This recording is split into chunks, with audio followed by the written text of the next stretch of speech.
지난해 방음터널 화재를 수사하는 경찰이 처음 불이 붙었던 트럭 운전자와 당시 고속도로 상황실장에 대해 구속영장을 신청했습니다.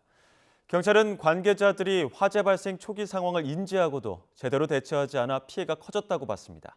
김철희 기자가 보도합니다. 방음터널 한쪽에 멈춰선 폐기물 수거용 트럭에서 시뻘건 불길이 치솟습니다.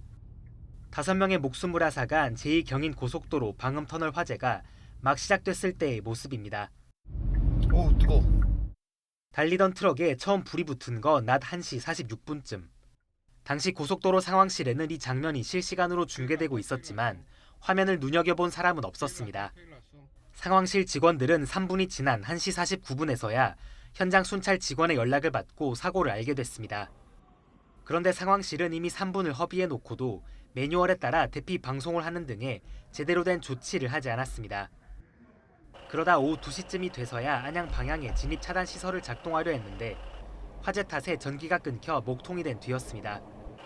경찰은 이처럼 상황실 근무자들이 초동 조치에 실패하면서 참사를 키운 것으로 보고 직원 3명을 입건한 뒤 상황실장에 대해선 구속영장을 신청했습니다.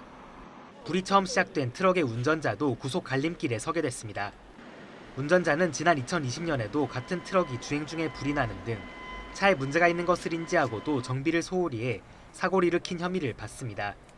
여기에다 트럭을 소유한 폐기물 관리업체 대표까지 모두 5명을 입건한 경찰은 터널 시공사 등에 대해서도 수사를 이어가고 있어 사법 처리 대상자는 더 늘어날 수 있습니다. YTN 김철입니다.